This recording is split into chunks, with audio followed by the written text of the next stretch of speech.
You idiots, you captured their stunt doubles. I don't know why that popped into my head. Because Joe's been talking about Spaceballs. No, I know, but actually it popped in my head because you mentioned Spaceballs, and I don't know if y'all have seen the trailer for the new Avengers video game that's coming to PS4. How they all don't look like anything. Well, because they can't, I mean, they don't want to pay Robert Downey Jr. for his likeness. No, but they want to do stuff like that. So they did these over-exaggerated, definitely not Chris Evans type thing, and somebody took that scene and put it over that trailer. The game trailer going, you idiots, you captured their stunt doubles. So, by the way, it's a meme. Welcome to Bonehead. Welcome to Bonehead. So this may or may not be episode 90 of it 90s depends because we have an interview coming up, and I was going to talk to you about where we're actually going to place that. So this will be either 90 or not. Not 90 or 91. It'll be in the 90s. Mm-hmm. Which is what we're talking about. 90s cartoons again? Part 4! We're talking about son of a bitch and cow shit turds. We're talking about adult cartoons. Yes, adult-only cartoons. Where did my notes go? I don't know. You better find To them. hell. Why don't you why don't I start reading? Say. Why don't you start reading? Because you don't read good. So adult-only cartoons. These are cartoons that were good. These are cartoons that were specifically for adults before the 90s. Is that what that means? Yep. Bilch. Before the 90s, cartoons made for adults were not prevalent. For the most part, cartoons were only made for children and could only be seen on Saturday mornings or when kids were getting ready for school or getting home from school. The Simpsons. There's some exceptions about. The Flintstones. Well, yeah, there's obviously some exceptions, but The Simpsons pretty much changed this and allowed more experimentation to have shows geared toward the 80 or older audience. Did you say 80 or 18 or older. Oh my God. You said 80. You said, that would be great. Octogenarians thought. I have no idea. Is that correct? Now, it is octogenarian. Now before we get into our in our 90s, don't worry, we won't make it. Good Lord. Before we talk about our adult cartoons, we need to talk about a special thing that happened in the 90s that allowed these cartoons to come. I finally got laid. No. I don't believe that happened. The 90s saw the rise... I swear it happened in the 90s. No, the 90s saw the rise of Spike and Mike's Festival of Animation / Sick and Twisted Festival of Animation. Do you all know anything about Spike and Mike? I know a lot about Sick and Twisted. Yeah. Let's go back to the 90s getting laid. No, let's not. It didn't happen. Go into detail about your sexual exploits. There were every pump and grind. There was only a few pumps, very little grinding. 2 pump chump. Yep. And one of those was for coffee creamer. What? I sure do like the creamer. Hazelnut. Hey, it's got the nut part, right? Yep. And if Hazel's available, he'll take what he can get. Do you know anyone named Hazel? I wish I did. You know, I do. Actually, I do know somebody that their middle name is Hazel. Really? Yeah.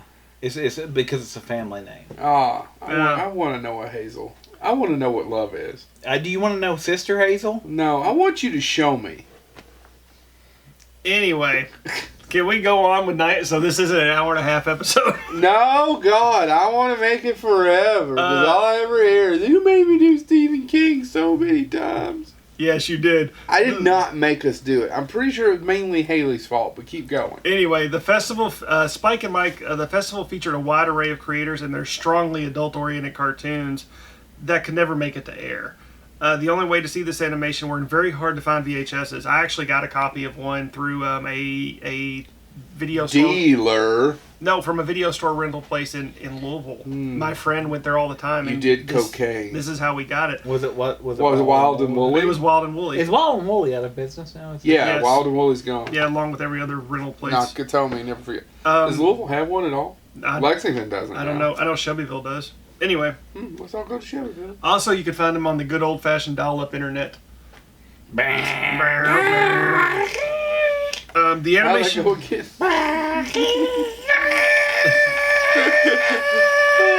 Get off the dot! Anyway, somebody called! I strongly suggest going on YouTube and looking up Spike and Mike's Sick and Twisted Festival of Animation. The festival featured a wide... sorry, I just did that. The animation that was featured in these... Oh my God! Let's go back to your phone. Yeah, let's go back to my phone. The animation was stunning, inventive, and a lot of times very graphic. And this is why this is important. The festival featured early work from the likes of Tim Burton, John Lasseter, Andrew Stanton, Will Vinton, and more. Because it actually started in the 80s. And Andrew Stanton went on to do nothing of and that. went on to do nothing. Nothing. Tim Burton did a little small film. But here are some of the other creators who got their starts. Batman Returns. I was actually trying to think of the one he did about the Big Eyes. He did a little small movie called Big Eyes. Yeah. So here are the creators As opposed to the one Joe tried to get launched. Biggins. So here are the creators who got their starts through the festival. Mike Judge, Bill Plimpton, John R. Dilworth, the creator of Courage the Cowardly Dog, Ken Navarro, who created Happy Tree Friends. Which is, you could bring up as a 90s cartoon because it was on the interwebs. Yes. Yeah. Joe Murray, who created Rocko's Modern Life. Shane Acker, who you would know did the cartoon 9. Oh, yeah, I like 9. 9. Yeah. And Peter Docter. But there is a Pete certain... Docter. Yeah, Pete Docter. Yeah. But he didn't do nothing either. Nope. Phoned it in. Did he direct Toy Story 3? I'd have to look. I believe so. I believe so. But I've heard Toy Story 4 is good. There is a certain duo who got their Reviews start came out. in Spike and Mike's Sick and Twisted Animation and got them a certain show that Joe is going to talk about right now. So Mike Parker and Trey Mike Parker and Trey Stone. Yeah, Peter now Parker. I was laughing. Peter Parker. Matt, you want to try Matt? I didn't feel like I was talking that loud, but according to our... You're really loud. Would it help if I did my dial-up sound again? Yeah, you know, we're trying to We keep just listeners... lost viewers. I'm glad we all went That to the kind same of, when place. you look at it on the thing, it looks like a weird guitar Prince would play. Actually, it looks kind of like the ship from Event Horizon. Event Horizon. So maybe Where we're going, we don't need eyes. we don't need roads.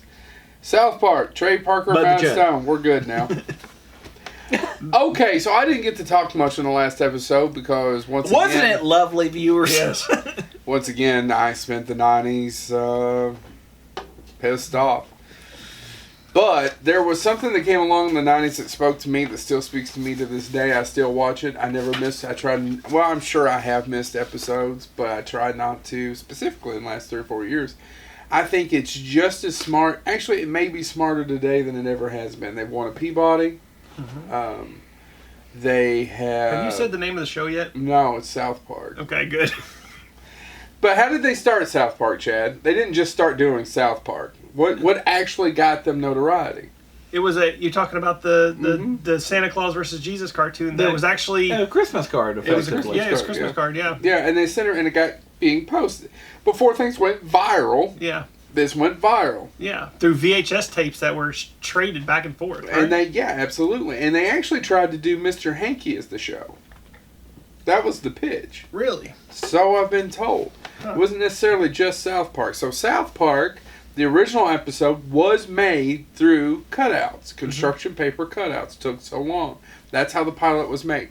The only one that was made that way is that one. From that point on for the series. The rest of them, after the pilot, were all done on computer. I didn't know that. Yes. And now they've got to the point where it went from a few weeks to this to they do it in what, 7 days? 7 days. And that's writing. And yeah, they are literally rushing to get that on the air every week. Every week. Because And they want to stay time. they want to stay current. They've missed one time. Oh, really? There was a power outage. Absolutely. The power outage, they missed one time.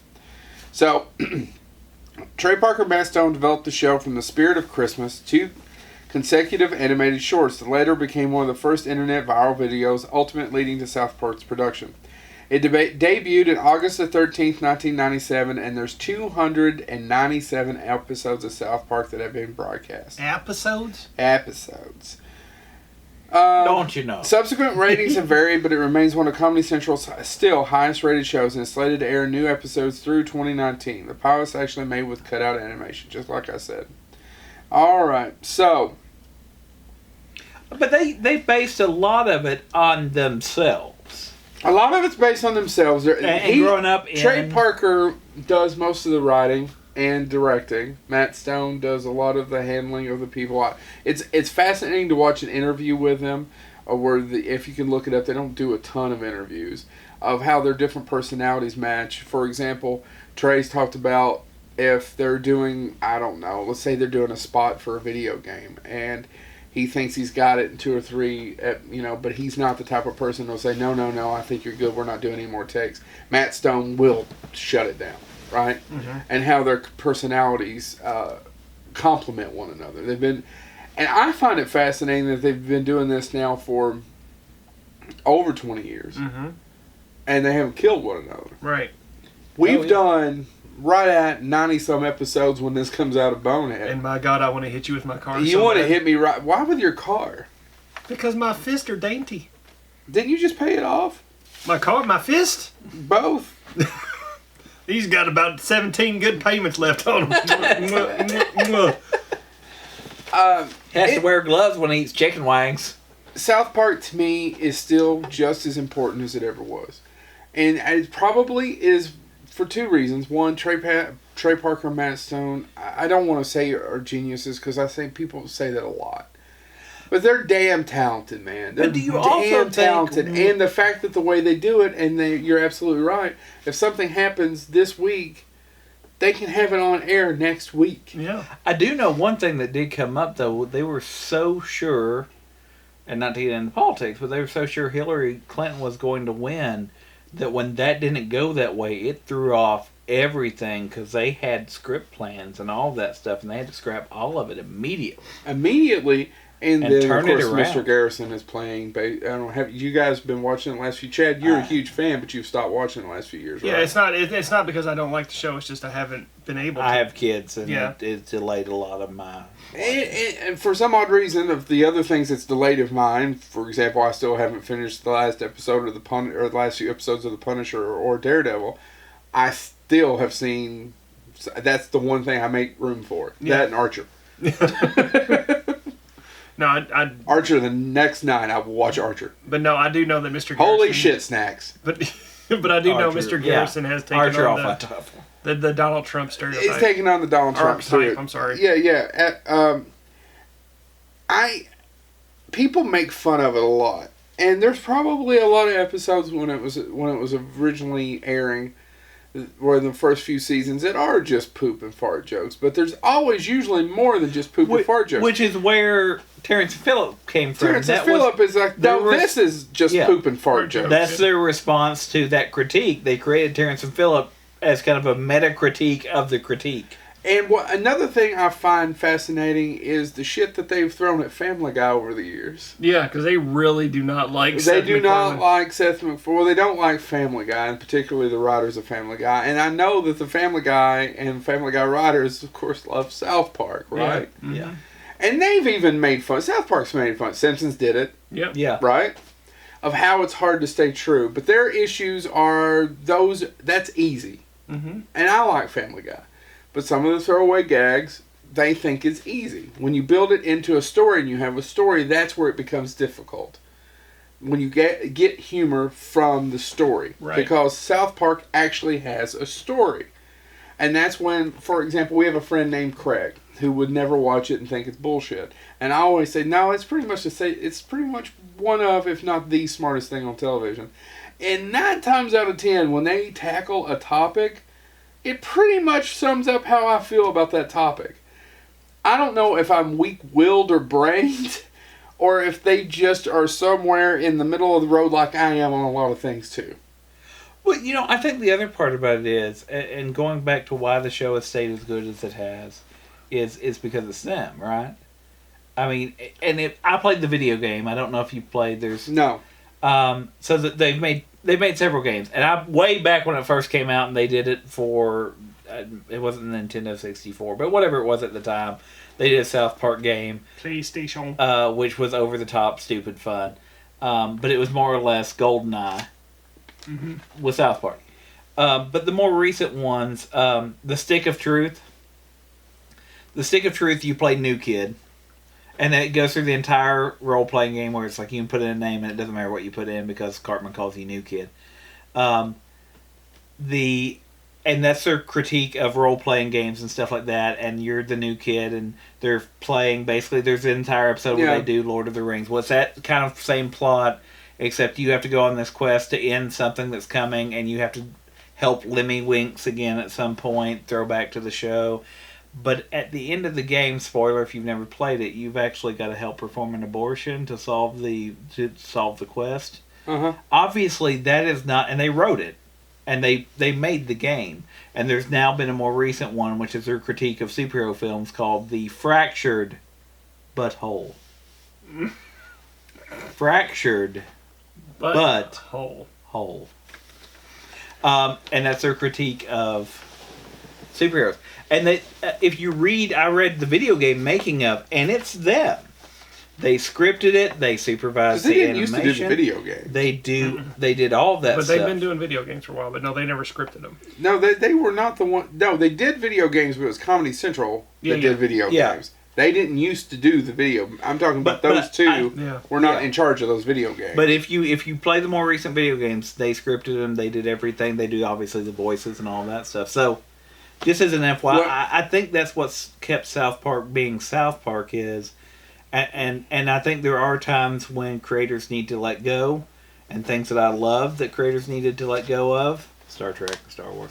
But I think there's something about South Park where those two have remained a force that has kept it from being just a commercial enterprise.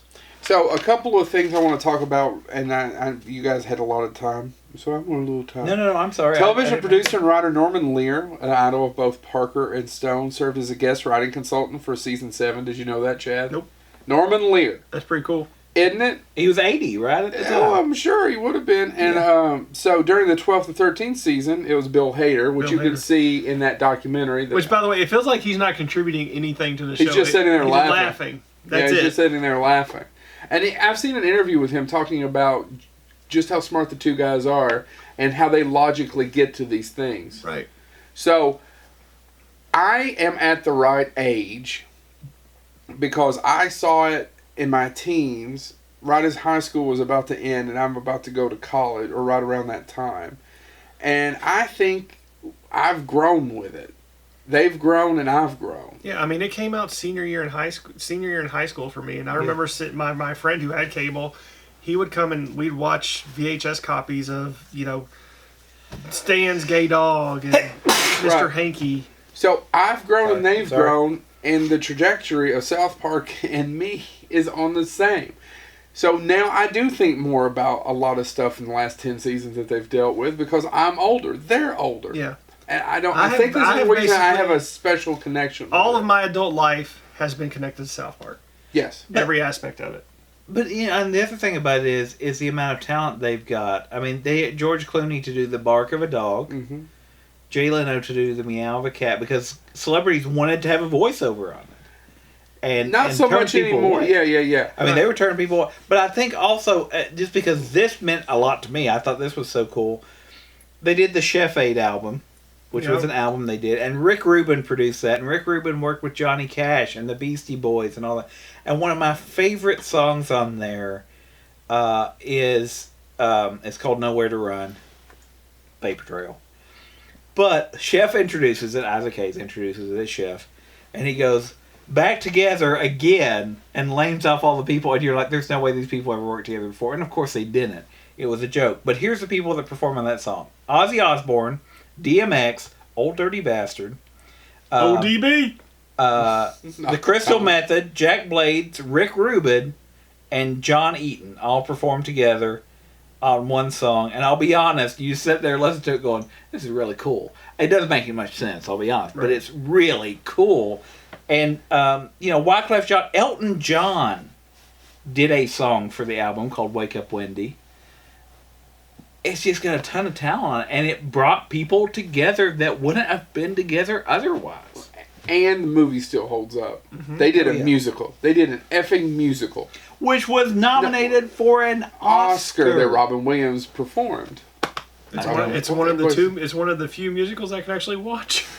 It's a musical. Yeah. I mean, what balls... And it was not a huge success. It wasn't a huge failure, but it wasn't like, oh my God, the South Park movie's out. Mm-hmm. I remember... Did you guys go see it in the theater? Yes. Actually, I remember the Stone and Parker said their exact comment. I remember when it came out going, we're 90% sure we drove up the Wild Wild West ticket sales. Because it came out the same weekend, but it was R-rated, and tons of people bought tickets and then went to theater. Then they went to theater because they were kids. Yeah. and which is a whole joke at the beginning of the movie. Yeah. Because they're going to go see the Terrence and Phillip film. It's a film within the film, right? Yep. I remember being there, and I know this is a cliche years later, but it's true. Moms getting up and jerking their kids out the back when they start doing, when the Terrence and Phillip movie starts playing inside the movie where they start cursing and they're farting and shitting on people. Yeah. Yep. It was lovely. I was still a teenager, pissed off, and it was lovely. It was a great experience. I saw that with, what was her name? Kim something. I can't say her last name. Yeah, let's not say her last name. It clicked. I honestly wasn't going to say it, and then it clicked because I couldn't remember it, and now Yeah, Kim RoboCop. Let's call her Kim RoboCop. Oh, that would have been so hard. But by the way, if you have never heard the Chef 8 album, check it out because it also does have a duet with This is Isaac when Hayes. people used to buy CDs. Yeah, Isaac Hayes and Meatloaf do a song, which is Tonight Is Right for Love with Marissa Baxter Birdie. We spent a lot of time on Tiny Toons and Animaniacs because they deserved it. And so does South Park. South Park deserves it. There's no argument. No, South Park, I would argue you've got, as far as that golden age of animation for the 90s, obviously The Simpsons kicked it off in 89. Somebody's getting defensive. No, and then I think you've got Ren and Stimpy as that type, as satirical. And then, but as far as South Park. And real quick, before we move on, South Park still has probably one of the most... you can't offend me, but I will call it an offensive... What most people would see as an offensive episodes I've ever saw on television with Christopher Reeve. Actually, and it also is... About the fetuses? Yeah. Oh my gosh. I still can't believe it got to air. Yeah. No, actually... you go watch it, and it's been 10, 15 years since that episode came out. Actually, the episode where they save the whale, and it's on the moon. By the way, Joe did quotes. By the way, that would be James. James did quotes. He's James. I'm Joe. I don't look at you all. You're Haley. Not during. Chad got fired. But no. I mean, you're right. There's episodes of South Park where it's like, what did I just? And we're watch? talking about a decade later. Yeah, but you remember. You remember. I mean, you remember the show. I can't forget. We can talk about Lemmy Weeks. We can talk about Tom Cruise. We can talk about a lot of things. Keep on going. All right, so I'm going to do an obscure one, and then James, I'll hand it over to you. Let's talk about the first stop-motion animated series ever made for primetime television, The PJs. Family Dog. What? He just wanted to say Family Dog. The PJs. See, because he's Bud the Chud. Who played him? I hope that man does not get Garrison Keillor. Oh my God! I would actually. I know Garrison Keillor has been in trouble recently in the news, but I will say this: listen, any Hollywood studio, I can guarantee you, Joe. Will you go with me? Sure. We'll sell 2 tickets at least for Garrison Keillor in a Chud movie. So the PJs ran from 1991 to 2001. Yeah. Sorry. Who was the star? The star. It was actually Eddie Murphy. I know. For a short period of time. There was actually 3 people who voiced the character Thurgood Stubbs. Eddie Murphy didn't do him the whole time. What? This is really pissing me off. Yeah. Okay, slightly I get it with Eddie Murphy more than I get it with John Lovitz. No offense to your soulmate. Yeah. But John Lovitz can't find 30 minutes in the John week. Lovitz is the only celebrity I've ever been compared to. I know you don't believe that comparison or you don't see it. That being said, it's the only one I've ever got. I've got to protect my homeboy. Can I even rock your world even more? What? John Lovitz did the voice of No, 27 of the PJ's episodes, Thurgood Orenthal Stubbs was voiced by a white guy. That doesn't bother me. Mark Mosley.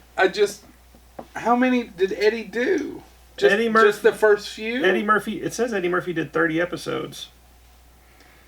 There might be something I might need to do some more research on this because it lists Mark Mosley, Phil Morris, and Eddie Murphy as doing the voice of Thurgood Orenthal Stubbs.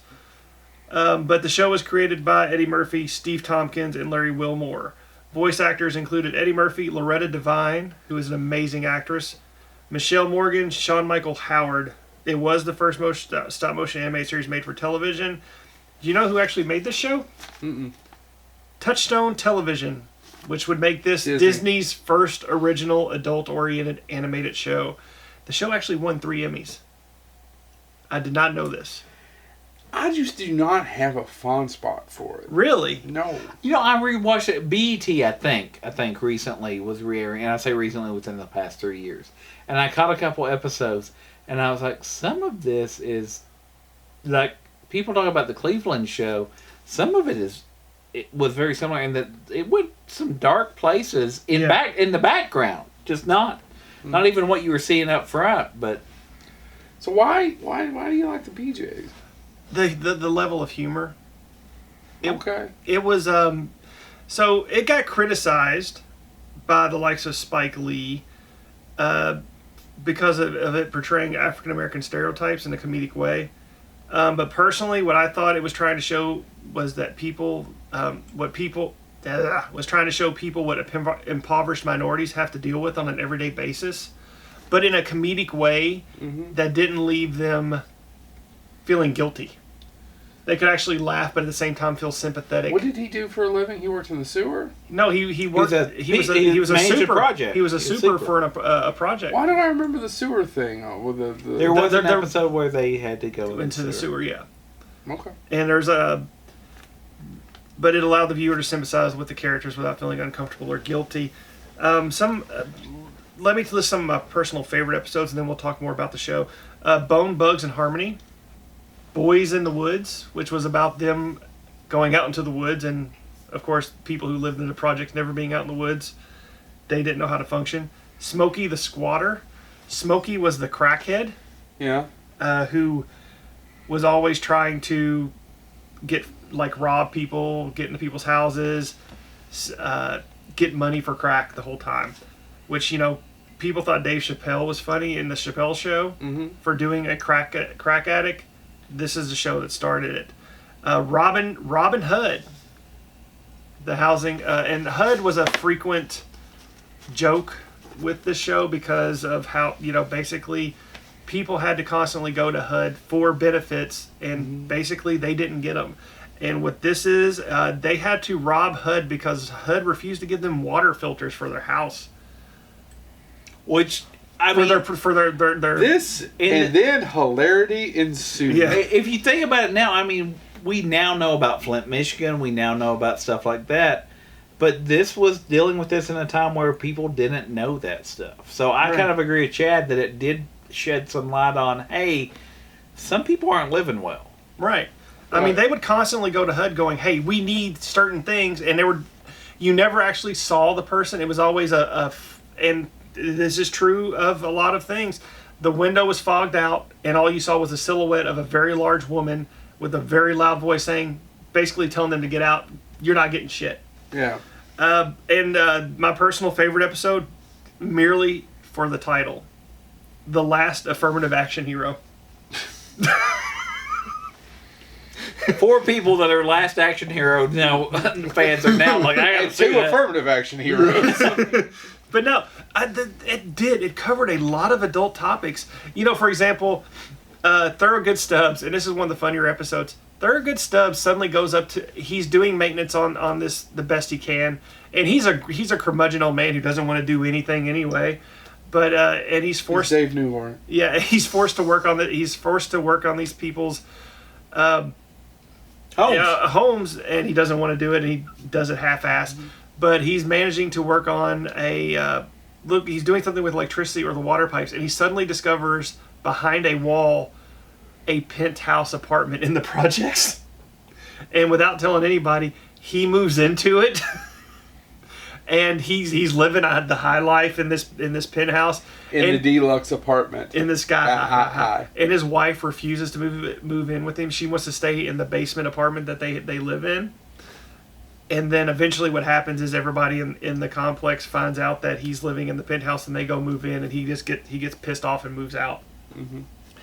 There's an episode where he is trying to find out if one of the older, and this was actually in a what was the show that Jimmy Dynamite Walker was known for? Oh, Good Times. This was actually. Aren't we glad we got him?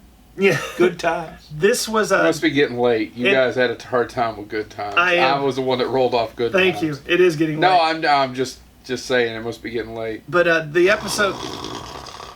What? But Listen, Craig, Am let's I still finish your driving? show. But they also took this story from Good Times, but it also was an everyday occurrence in the projects. Thurgood was trying to find out if this old lady who lived in one of the in one of the apartments was eating dog food to get by. And it was just a comedic thing of him actually trying to give her dog treats to see if she would take them. Okay, that's funny. Yeah, it's funny. But in Good Times, they cut out all the comedy for our episode, and it was a real thing. And anyway, so yeah, Which is funny because if you buy dog food now, dog food's gotten expensive. And I feel my dad spends a lot more money feeding his dogs than he ever spent feeding me. Yeah. But you look like you turned out okay. I got by. Kibbles and bits and bits. I love them kibbles. Screw them bits. But yeah, PJs is a show. I love to screw you to bits. The PJs is a show that I think has long been forgotten, and it's a tragedy. I think it has been. kind of been forgotten, but I was never a fan. And I was. So James, what was your? I'll go ahead and go on to something that I know Joe's not a fan of. It's on the table there. I've got to bring up Daria. I'm going to agree with. I'm going to agree with Joe on this. I can never get into it. I love Daria. Daria was pretty much my high school dream girl. Cold-blooded, horrible woman in my life. No, she was perfect. So here, when the show came out, the New York Times described the protagonist a blend of Dorothy Parker, Fran Lebowitz, Janine Garofalo, wearing Carrie Donovan's glasses. Daria Morgendorfer, 16. Is 16 and cursed with a functioning brain, has the misfortune to see high school, her family, and her life for exactly what they are, and has the temerity to comment on it all. No, temerity. By 1998, Daria became... she's got a tumor?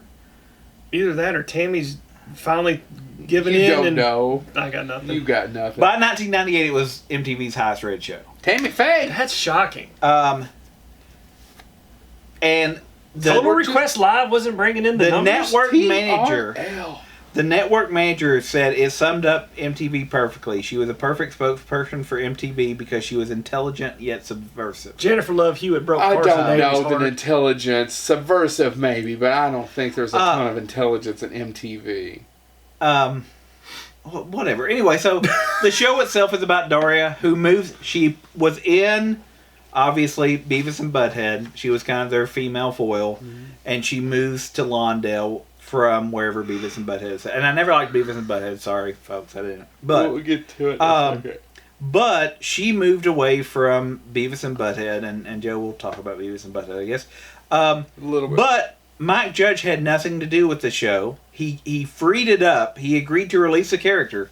He said, yes, to your character I actually now. didn't know it came from Beavis and Butthead. You didn't? No. Oh, I knew that. It released he released the character, so... But the Daria and Beavis and Butthead is not the Daria from that TV show. Well, and they talk about that a little bit, because actually there's one line that refers to them, and they're moving away in the first episode, and the only time Beavis and Butthead is even referred to is, at least I don't have to put up with those two anymore. You know, it's kind of like how Maude really wasn't like that in Lost in Space. Nobody else is going to get that fucking joke. Only me. Yeah. You're welcome. Because I actually know the episodes with her being on it, with Archie. But she has to come and help. The danger, Will Robinson. Edith is Danger. sick and she's out. Yeah. She's either sick or she's having an operation. She's having an operation and she needs help. Yeah. They get in an argument over Roosevelt. Yep. Mm-hmm. Roosevelt, not Roosevelt. Roosevelt. Anyway, and Stifle. Stifle it, Maud. And then there's but Mike Judge agreed to release the character and gave it to I blanked. Gave it to the people who made the show. There you go. Cleared it up. But he didn't get involved because he was working on developing this other show, King of the Hill.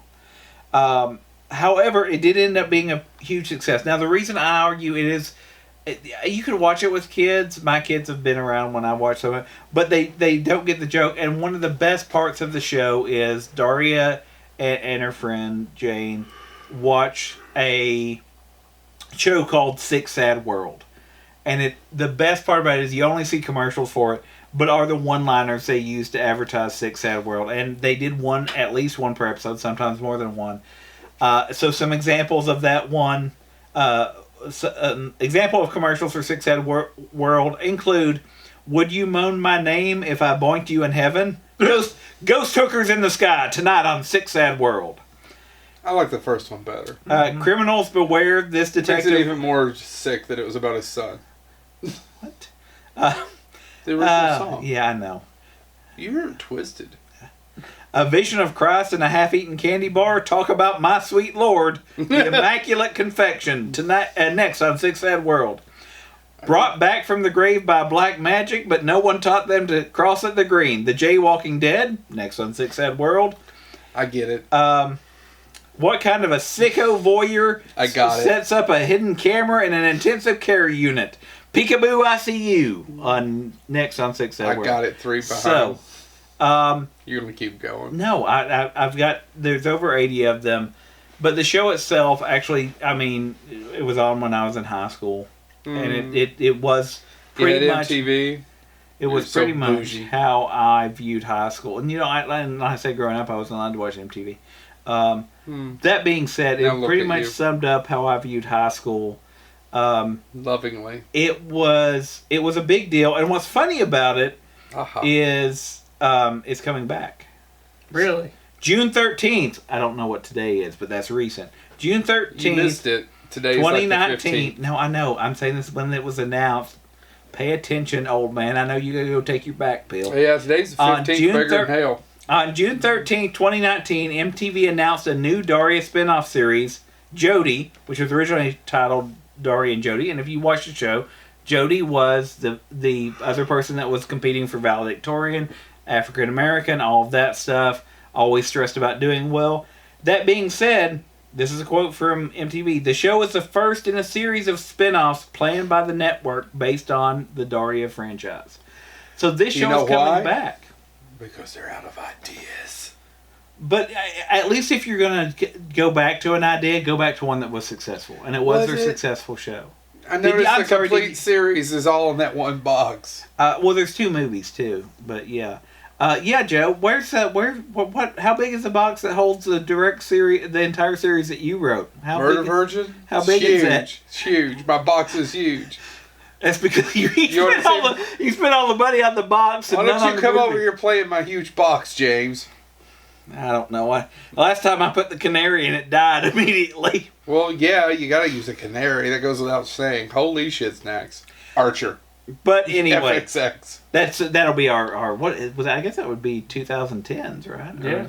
Anyway, when we get there, we'll talk about that one. But Daria is definitely a show I don't have a connection to it either. Yeah, I may go back and watch it and enjoy it, but I literally have none to Beavis and Butthead. I never thought they were funny. Everybody was like, they're hilarious. I'm like, no, they're dumb. Should we move on to Beavis and Butthead? Move on. So I actually am not a huge Beavis and Butthead fan either.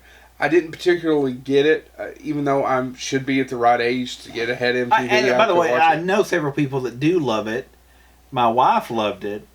I think it's because I couldn't watch MTV. I didn't get into it. I had MTV and still. Did you love it?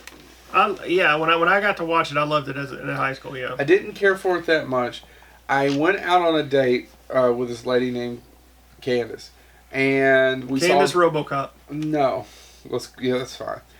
Well, no, I thought the other one was RoboCop. Shouldn't this one be Terminator? And then they fight, and we sell tickets? There's a joke here, but it's Candace totally inappropriate for this. Remind me to tell you after we're done the casting of the pod. Candace RoboCop 2, The Smell of Fear. Yeah. And then I watched the movie. And the movie I thought was hilarious. I enjoyed the movie quite a bit. And I still have a fondness for the movie. But just to sit around and watch them bitch and make fun of music videos. No, not a big fan. Mike Judge, hold on. As I was saying about Beavis and Butthead, that I don't see my notes on this, even though I totally wrote those down. But oh, here it is. Do you know what it originated from? It originated from Frog Baseball. It was a '92 short film Judge originally aired on Liquid Television. Oh, okay. I didn't know that. After seeing the short, MTV signed Judge to develop the short into a full series.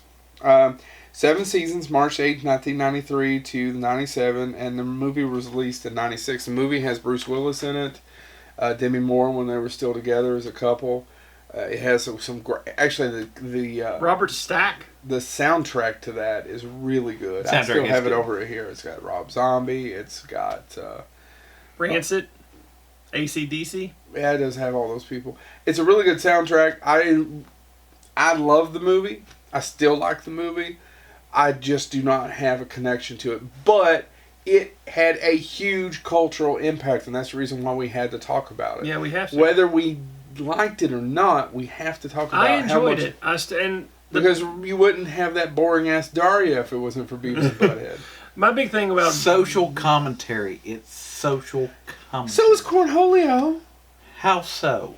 He needs TP for his butthole. No, his bunghole. See, I didn't even get it right. Good God. I told you I wasn't a fan.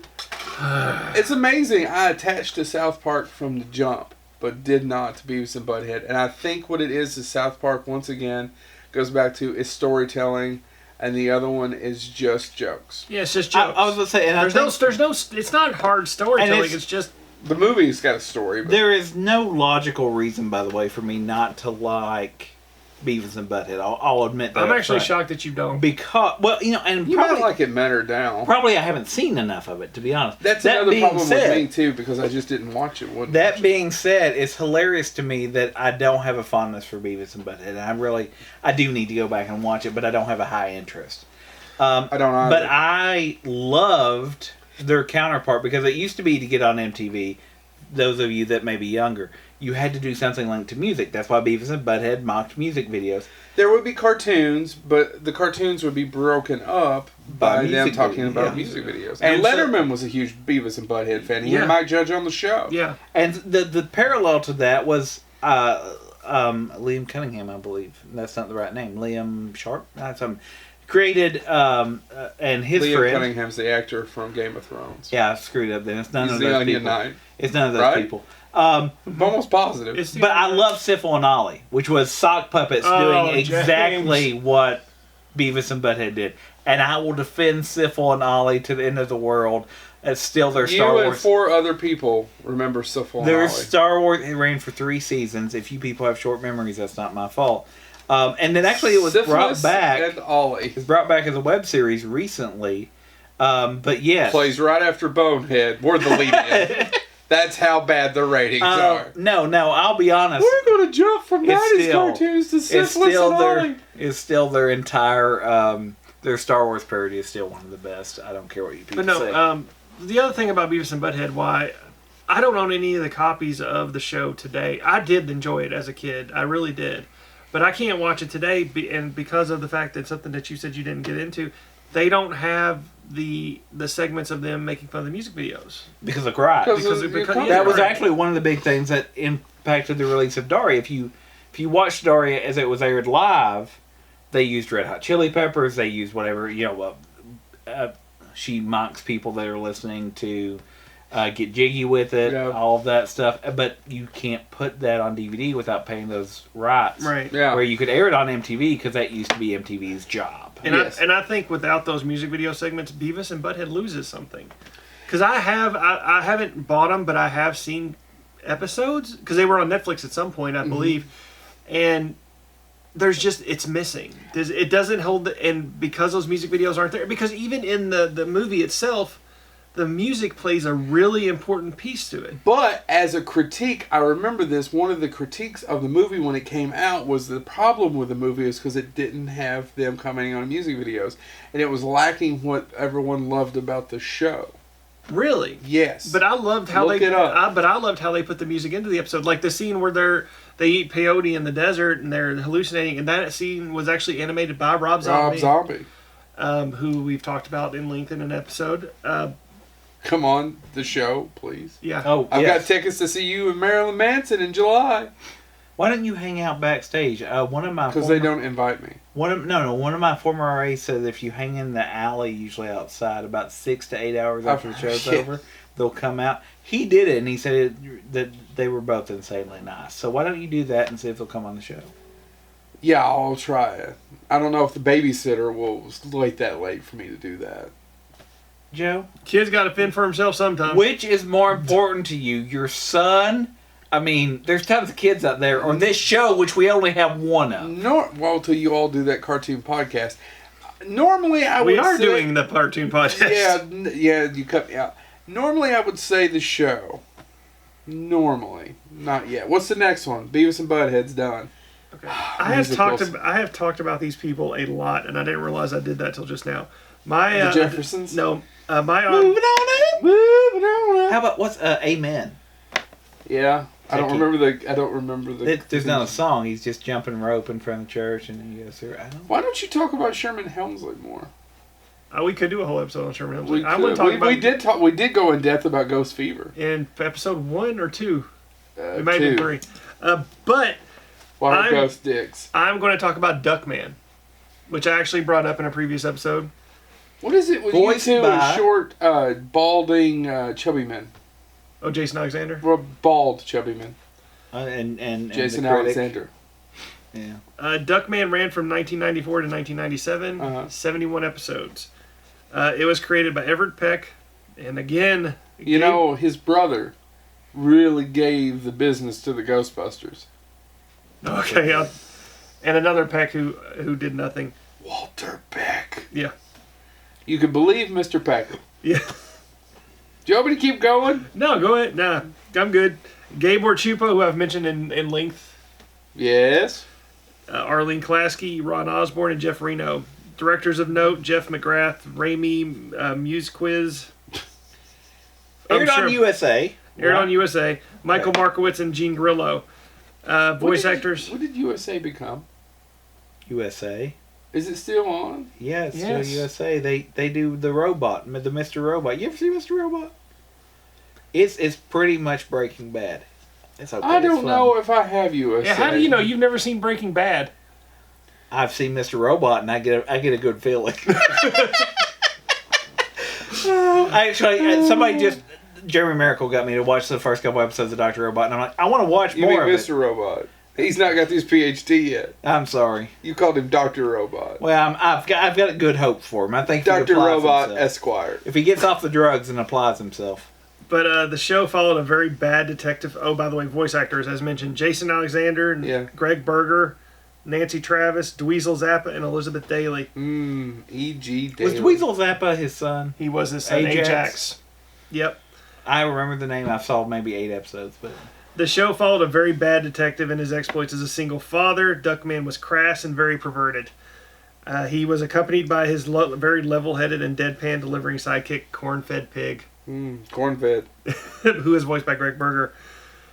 The show was great for its adult-centered humor, Duckman's quick, angry rants, and his complete ineptitude as both a father and a detective. The show did have several great moments, specifically when Duckman dealt with missing his wife. He had 3 sons, Ajax, who was a very large buffoon, also his son Charles and Mambo, who are very intellectual and conjoined. Hey, Mambo. Yeah, Charles and Mambo are basically... Mambo Italiano. 2 heads that share one body. I remember. Yeah. Oh, yeah. I didn't know you've seen this. I've seen episodes. He also dealt with his loud and very abusive sister-in-law, Bernice. Yeah, when Jason Alexander... I wish I could watch Jason Alexander prepare for this role, because the writers of this show had to torture the crap out of him, because Duckman would go on these... sheer crap. I'm trying to make it a little PG. Just a little sprinkle of PG. Yeah, a little shit on that. Throw a big old dookie on that. Throw a big old pile of shit turds. Dukes. But no, Dukes. Get them Duke boys. Archer's better. But no. Jason Alexander as Duckman would go on a huge rant if it could be anywhere between him getting pissed off at somebody or talking about the female figure. He would go on a 2 to 3 minute rant where he never took a breath. They were fantastic. He was often pitted against a Tim Curry character named King Chicken. And I brought this up in a previous episode about when we mentioned Tim Curry. But there's one whole scene where Tim Curry as King Chicken cons him, and it doesn't take a whole lot because Duckman's a complete idiot, into coming to this town, and it's filled with King Chicken's relatives. And each one in there, and there had to have been like probably 15 to 20 different chickens coming in, and Duckman interacts with them. All of them are voiced by Tim Curry, and all of them sound completely different. if you want to see how amazing Tim Curry is, actually, you can watch anything Tim Curry's in and he's automatically amazing. But watch that episode of Duckman to see just how talented that man is. But Duckman, there was a lot of adult humor. It's very entertaining. I just wanted to briefly mention Duckman. No, I remember it. I'm still just shocked that USA is still on the network. I swear to God, I don't know where USA is on my DirecTV lineup. It had Monk. DirecTV. I've seen Monk. You know what? It's not a good show. It's not? I like Tony Shalhoub. Tony Shalhoub's the only good thing about it. No, it's got Ted Levine. Yeah, but the show itself is poorly written. Well, not the earlier ones. I think the early ones. No, the early ones are good, but later. I've only ever saw maybe 3 episodes, guys, of Monk. I want to bring up, and much the same way, I don't want to. Suits on USA? Suits on USA, yes. Is it still on? I don't know. Futurama. I want to bring up Futurama. This show does not support USA. We will if they will sponsor. Matter of fact, if USA will put us on, let us do Up All Night. I will blow them all night. So we're saying the USA has done nothing for us. I mean, yeah, long silence. I mean. Anyway, I want to mention Futurama. Most people know Futurama, so I'm not going to dwell on it too much. I want to at least mention it, though, in passing. But I want to tell more of the background of Futurama. I find this fascinating. If you can do that in less than 30 minutes, I want each one of us to also say our favorite episode. Okay, that's cool. I can do this. Okay, so Futurama, not surprisingly, after Matt Groening did some show, Fox started to pressure him, saying, we want more, we want more, we want more. And David S. Cohen, it's now David X when they did it in credit, because there was somebody with the Writers Guild that already had David S. taken. He was writing for The Simpsons, and finally Matt Groening teamed up with him and said, we've got to develop another show. What do you got? And they became obsessed with science fiction, and they were reading it. And Matt Groening actually says that this time period was by far the worst experience of my grown-up life, because they went overboard. They started reading every science. They were watching science fiction. They were trying to figure out how they could squeeze it all together. Allegedly, they developed way more characters than we ever saw. And all of them had backstories. All of them were supposed to... And we know what Futurama became. What's funny to me about it is Fox, who wanted this show so badly, immediately balked at it when they actually were given it. They were furious that he tried to include the suicide booth, Dr. Zoidberg. Why Zoidberg? I'll talk about that in a second. And Bender's antisocial behavior. They wanted the robot to be more friendly. Have they seen The Simpsons? There's a story behind The Simpsons, too, though. Groening actually explained this in more detail. He said, when they tried to give me notes on Futurama, I just said, no, we're going to do this the same way we did The Simpsons, which we don't take notes. They still don't take notes, by the way. James L. Brooks, that was part of the way it was developed, and they still don't take notes. That's the reason why The Simpsons is The Simpsons. And Fox came back and said, we don't do business that way anymore. You came when we did business that way. We don't do business that way anymore. And Matt Groening's response was, oh, well, that's the only way I do business. He said, but we'll do one your way. And if you rewatch this episode, it's hilarious because I was like, oh, that makes sense. If y'all watch the show, you know this episode. I Roommate, where Fry has to find a home. They took all their notes and they made one episode that tried to meet everything, where Bender's a little bit more friendly. And that's what I Roommate is. The only time Bender is negative is when he's asleep and he does hey baby, want to get together and kill all humans? In his sleep. If you rewatch that episode, it makes perfect sense. When that episode aired, Fox came back and was like, that episode's terrible. It's way worse than anything else you have.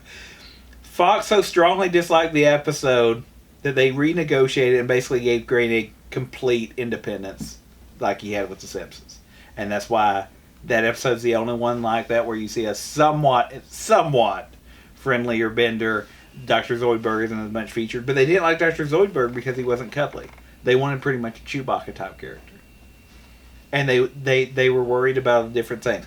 Some possible titles. The title itself comes from General Motors at the 1939 World's Fair. They called their pavilion the Futurama Pavilion, and it predicted what life would be like in the distant then year of 1959. Which it was way off, as you can imagine. Mm-hmm.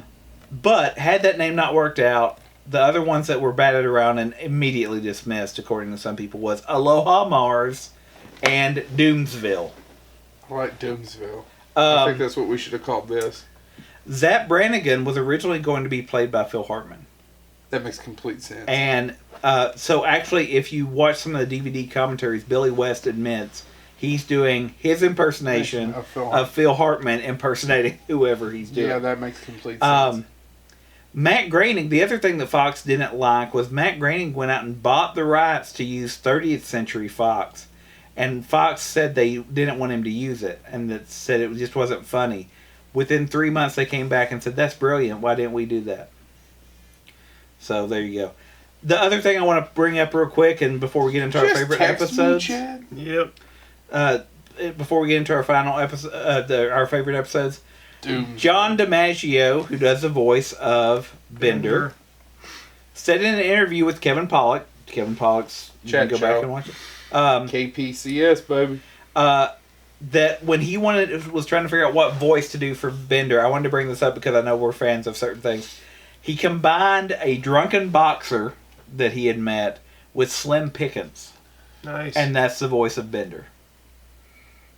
I don't see the Slim Pickens. But there you go. So that's all I wanted to go into because I think most people know Futurama. It got brought back again. And by the way, there is still conversations about bringing it back in. Matt Groening recently said The Simpsons worked out as a movie. He may go back and do a movie. If you know how the series ended, it ends with Old Fry, Old Leela, and the Professor pushing the time button and going back. And one of the things that they said was that they actually could do string theory based on that. The other thing that was part of that is that Futurama actually had 4 PhDs right on it and 7 people with masters in different fields of science. The animation on it was over the top. The way they would use, if it was space, they would actually navigate it using computer-generated images so they could actually make it feel different than The Simpsons. And it was very ahead of its time in that way, and some of the stuff it does. So if you go back and even watch it now, it looks better than some of The Simpsons that came out at the same time. Well, also, too, when they're looking at these math equations on boards, those are actually real complex math equations. And Bubblegum can't solve them all. Yeah. So you said you wanted to talk about some of our favorite episodes? Yeah, real quick. Off the top of your head. Okay, off the top of my head, I can name 3. 1. Oh man, it's hard because I got 3. I'm going to do a James Thomas, and I'm going to do them quick. Fear of a Bot Planet, where they go to the robot planet. The Luck of the Fryish. When I watched it with my son the other It's day. hard. It's a really good episode. And then Is that the one about the dog? No. This is It's where his brother. He thinks his brother stole his identity. Yeah. And also his magic 4-leaf clover. Yeah. Also, Roswell That Ends Well. That's probably my. If I had to pick, I did do the nasty and the pasty. Yeah, it does have one of the best lines if you were of all time. Nasty in the past. If you were gonna make me pick one, it would be Roswell That Ends Well. But I wanted to mention those 2 as well. The Star Trek one's the easy one. Oh God, that's good too. The Star Trek one is because it got back the original Star Trek cast. It was hard except for James Doohan, who was ill. But it brought back the Star Trek cast. Was he dead by then? No, but he was. I mean, it was close. It was close. Literally within, I think, weeks. Yeah. The Star Trek one's an easy one to say, but there's just so many. I've been rewatching them. I own the one series. I watch them now on Hulu though, because I still. So I think. Excuse me. Go to hell. One that I Holy shit, James! No, I'm trying to think of the name of the episode, Joe, and I'm blanking on it. What's the episode? It's just basically, tell me what it's about. It's where Fry's always late, and they build the time machine, and they go through, and it's. I love the episode because at the end they basically realize that the universe resets, and they have to go through it 3 times because they try to keep traveling forward till they can find the time machine that goes back. Time keeps on slipping. And slipping. That's the name of the episode. Into the future. Actually, isn't that the one where time keeps slipping? That's the different. Oh no, I'm sorry. After being challenged by a game, being challenged, that's the one with the Globetrotters. The first one with the Globetrotters. Yeah. Anyway, at the end of it, they're like, "Well, we've got to figure out the thing. We've got to figure out because there'll now be duplicates of us." And the professor lands a time machine on top of the original cell or their future selves in the reset universe and kills them. And he goes, "Well, that worked that out." My favorite is the one with the damn dog. I don't remember that episode. It's just depressing, but it's a good episode. And the first Santa Claus one. simply because it has one of my favorite lines of all time. Nasty in the Past is probably better, but I say I'm going to buy you so many and you know what's Staples funny is that all the episode time. also has the only person who has never ever nice to Zoidberg is Santa, and then Zoidberg immediately turns around and betrays him. Yeah, well, the Pogos did. Yeah. Well, and actually, there's you get me thinking about it. There's a Harold Lloyd episode. Well, the Harold Lloyd. Yeah, they're all good. You gotta throw a pie occasionally. Sure, it's a drama, but throw some pies. I pay you people. The Nasty in the Pasty. Pasty. What's next? I've got some honorable mentions. I've got two quick ones Go that for I it. want to He do. didn't do quick Um, for anything. Maybe sex. There We have to ask is. his wife. Well, you can ask yours. Oh! and your mother. And Will that you sister you please don't know Will about. you please do my mom? You don't have to call me Dad right away. I'll call you daddy if you want me to. She just needs a hobby. That just took a perverse turn.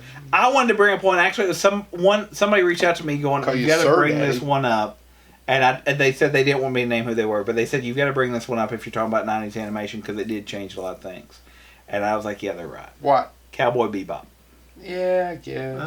1998 came out, introduced a ton of people to anime. Yeah. The plot to this is very similar to what we would think about with Firefly Serenity. By the way, we should mention the reason we didn't bring up Dragon Ball Z is because technically that was 80s. Yeah. Well, that Shut up. It's great. sucks. You're an asshole. No, it's 20 minutes of Cowboy Bebop. Have you seen Cowboy Bebop? No, I've seen scenes. Cowboy Bebop is, the reason it's called Cowboy Bebop is the bounty hunters are nicknamed cowboys. And they go on this I've never seen it. quest to basically, it's about their entire thing. They're on a ship. They're a thing. They're he just throws me off every time he does it, and I get more tongue tied. I've only done this way once. The ship is my called hat. the Bebop, so it's Cowboy Bebop because they're bounty hunters aboard the Bebop. And they go on a quest. there's all this No. different things. There's betrayal, and basically the love interest is killed, and he swears vengeance. And that's just one character, and you go off on all these other characters. It was considered too extreme when it aired. And so they actually originally only aired something like 8 of the episodes. Didn't it air on Adult Swim? Well, I'm talking about in Japan. Oh, okay. Sorry. Because Bandai, the company that made it, originally wanted to make it to make toys. Mm-hmm. They wanted to make it like Transformers. And the guy that developed it made it too adult. And so they actually shelved it. And then Bandai's subsection something brought it back out and did it. But that's why there's done a ton of episodes. They plan it as an ongoing thing, but I think there's 8 episodes, and it's been relaunched since. But the original is 8 episodes, and then a closing movie, and then they've done movies since about that came over to America. And there's a live action movie coming out soon. But I wanted to bring it up because it is such a big deal. One of the people heavily influenced by it was this Johnson fellow. Who went on to do Ghost in the Shell. something with Star Wars. What's that, James? I'm sorry. This Johnson fellow who worked on this Star Wars. Ryan Johnson? Says it's one of his biggest influence, especially the visual components of it. He said it heavily influenced films like Brick and has influenced a lot of other. And then House. Ender's Game author Orson Scott Card actually praised it as well and said that it was better than most science fiction. It was almost as good as Mormonism. He said it was better than most science fiction films. Isn't he a Mormon? That have made in the past 100 years. I don't know. I don't keep Isn't up. that built into the other? That's what people bitch about. I know a lot of people say he was very much rude. I've never met the man. I've never met him either.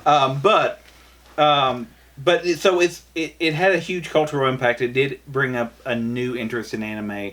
It is very much adult. It is not something. It is not Dragon Ball Z. All right. What's next?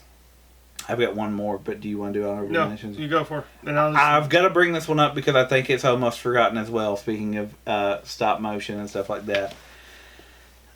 Where else could you go to find out who'd win in a fight between Marilyn Manson and Charles Manson?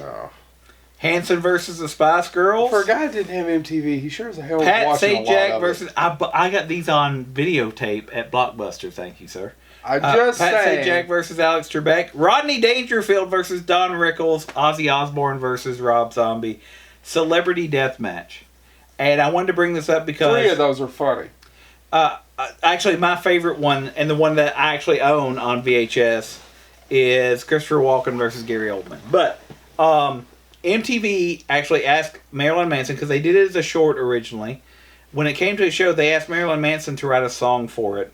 He actually wrote a song that is a critique of the fact that people will watch anything that's violent. The song is called Astonishing Panorama of the End Times.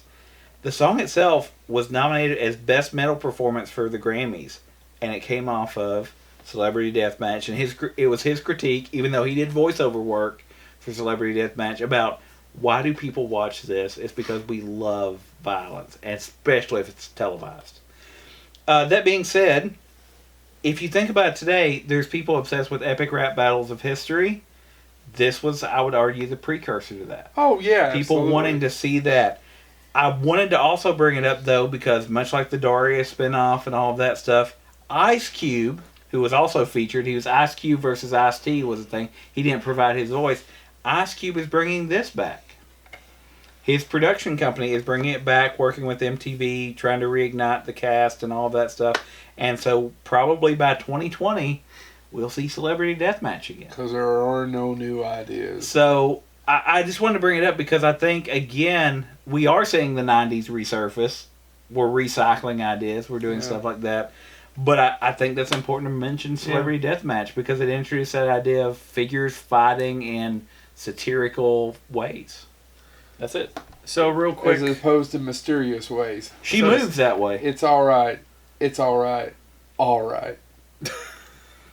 We've been doing a lot of music quotes these past We do a lot of music. Why aren't we considered a musical? Because the 3 of us have no musical talent whatsoever. No. I sing, to quote Jimmy Papa Lee, I sing like an amputee. Can't hold a note, can't carry a tune. And it's nap time for the rest Bloodhound of us. Gang officially broke up, by the way. So my 3 right. quick honorable mentions. We already briefly discussed it while we were discussing South Park, but Family Guy premiered in the 90s. Yeah. Space Ghost Coast to Coast.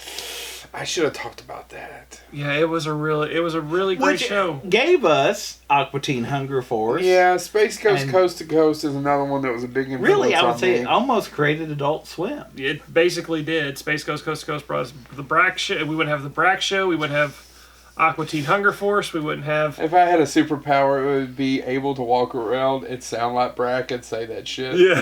That would be I never think of it till you just brought it up. What, and I was like, Brack had all the stuff. I just can't do it. Am I the only one whose personal favorite in the Space Ghost Coast to Coast was Moltar? Yes. Damn it.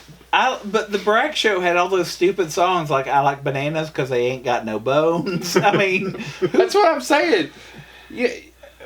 Conan O'Brien has said before that his dream job would be set in a room and just sit there and write lines for Mr. Burns to say.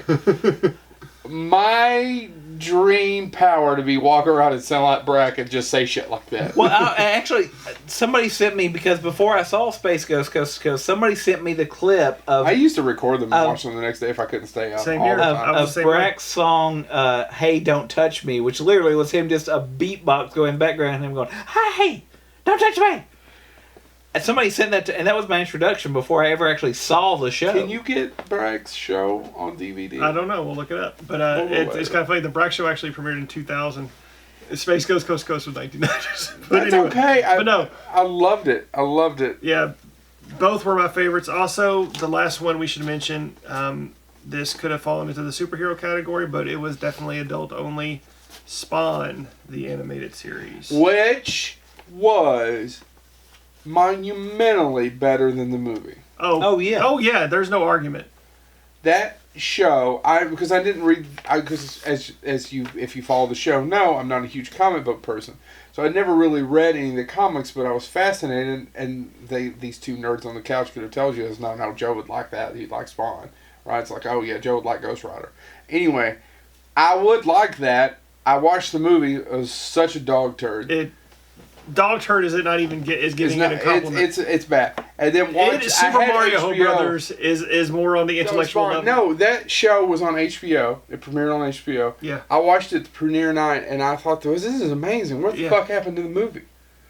This came out didn't this come out before the movie? I don't know. To me, it's all right around the same thing. Pretty sure it came out before the movie. It may be, Chad. I don't know, but to me, it's all around the same thing. But in my mind, it's amazing. The movie sucks. The movie's terrible, and then how close is I'm assuming the cartoon's much closer to the comic. Well, Todd McFarlane basically he created the cartoon, and I'm pretty sure it follows the comic exactly. Close, yeah. I think there were a couple things. But isn't Todd McFarlane a d-bag? He's one. There are some people that would argue the way I defend Ellison that they would defend McFarlane the same way. He has his vision, and he does defend the old guard. One of the things that he said that got him in trouble way back in the day in the early 90s was when Spawn was first coming out. He said that they should not let people own comic book shops if they can't tell you who Jack Kirby is. Yeah. And he got a lot of flack for that, going, it is a business, we've got to keep the business going. But I see what he's saying. I disagree with the way he said it. I don't know that I disagree with that. I don't know that I should own a comic book shop. Yeah. Yeah. But, I think that, it'd be all DuckTales comics. I think you get to the point, though... I just don't know that I should own a comic book shop. I think you get to the point, though, if you have an elitist mentality, and we're going way off of... No, this is a good way to end a four-parter on 90s cartoons about elitist mentality, because we've been fairly elitist as we went through this. If you have an elitist mentality... Again, 6 parts on Stephen King. If you have an elitist mentality, you run the risk of building walls. Monsters Dead, movie's over, Chad. You run the risk of building walls around what you're trying to do. And so, especially with comic book shops, I think one of the things that he got pushback on was, listen, we need people that don't know who Jack Kirby is when they walk in the door, so 10 years from now they will realize who he is. Yeah, but I think you can do that and have somebody would be able to tell them who Jack Kirby is when they walk through the door. Yeah, right. But one of the comments that came back was, and again tying to The Simpsons, was you don't want comic book guys, where they view you coming into the store as, these people don't know what I know. But let's say there were still video stores. Which I miss, and I know where you're going with this. I do miss people being able to say, if you enjoy this, here's this. You can enjoy this. It's the same thing. I wouldn't want someone working in a bookstore who didn't read books. Yeah. And matter of fact, actually, at local bookstore, Joseph Beth, if you apply to work there, you take a quiz. I didn't know that. I've applied to work there. I never got hired. Did you fail the quiz? They don't tell you. I don't know if they just didn't need me or the times that I could work or whatever that was. It's been several years. It was before I couldn't pass it. But I couldn't pass it, and I read. Goodly even he reads highlight magazines. But it's not the Boy Scout shit. It's actually just magazines where people highlight. You might like this word, tahi. So anyway, you were saying you've got all this content. We've got all the content, and that's what. We do have South Park, and South Park and Family Guy South Park can hate Family Guy, and that's cool. But I get both. Yeah, you do, and I can watch either one, and I don't have to care what they think about each other, and they're not even really in competition to me. No, I think it's two totally different things, and I think you can appreciate both, and that was the great thing about the 90s, is that, it killed Saturday morning cartoons for many different reasons that we already talked about, but it opened up lanes and avenues for so many different voices, interpretations and voices of what cartoons could be. I mean, we've already had a lot of that. I mean, if we went back through the history of cartoons, we could just deal with the 70s and how Fritz the Cat, whether you love it or hate it, gave us another thing that we could appreciate from anyway. And heavy metal. Yeah, and heavy metal. And Wizards, which are all based Wizards. Yeah. Which actually Wizards was an influence on the design of Bender from Futurama. Just FYI. But the other thing, and one of the things that I think about. Go to hell, Chad. One of the things that I think about. Care Bear go to hell stare. There's a ton of other stuff, and one of the things that I think about is there's animation that's not for me, and it's not that it's terrible. It's just not. I don't find it funny. Like Tim and Eric did Tom Goes to the Mayor and all of that stuff. I don't find it funny. I know people who love it, people who defend it, but I think that's the other thing that the 90s set us up to have a world where Adult Swim and it hasn't stopped. What the 90s started continues on, and we can get Tigtone, which I love, and then they air it and they do 2 episodes for 8 Fridays in a row, and then they bring back they do whatever's next. They do Your Pretty Face is Going to Hell, which isn't animated. But, and so I think adults... And you still have amazing cartoons for kids, like The Amazing World of Gumball, the regular show, the Steven Universe. Amazing World of Gumball, by the way, is another one that is adult-friendly, and that there's some jokes in that go way over my kid's head, and I'm sitting there going... Pfft. Yeah. All right, guys. Well, I hope you've enjoyed our 4-parter. Did I mention it was 4 parts? But I think really... Here's for you to bring another Stephen King comment. We've summed it up. I'm just waiting for a 7-part Dean Koontz one. We've summed it up. I mean, it could. That's when the Bonehead's on episode 5,672, and we've given up on Given up? No. I think, though, we get to this point where we do have... So we did 4 parts on this, but I think that speaks to the fact that when we did the 80s cartoons, we were able to do, we'll do one day of boy cartoons. Well, that actually happened organically. We got done with the first part and realized it was all, remember? Yeah. It was all boy cartoons. And we because it's what we watched. But that was what was amazing about the 90s, is there was nothing that was clearly defined by gender. And you guys were really smart to be able to break it up into these 4 parts. Right. And this was a little more serious than usual. And it was a little more heart-wrenching and a little heartwarming. And hope you all enjoyed all 4 parts. Well, Joe, the difference is you've chained me to this table to where I had to record all 4 of them in one day, but these people get to spread it out over 4 weeks. Can I have my family back now? I know they don't want to come back. Can you? Can you be trusted with it? I know they don't want to come back, but I'd like to see them. All right. Well, thank you all so much. We hope you've enjoyed it. Share it with your people who love cartoons. We will be doing more cartoon shows, but it'll be a while. Yeah. We got some interviews coming up. There's a couple of things I want to announce, but I just can't because we're still waiting. We'll be at Frankfurt Con, so stop by if you're at Frankfurt Con in July and see one of... I know I'll be there. I don't know about the other 2 boneheads. I'll try to drag one of them there.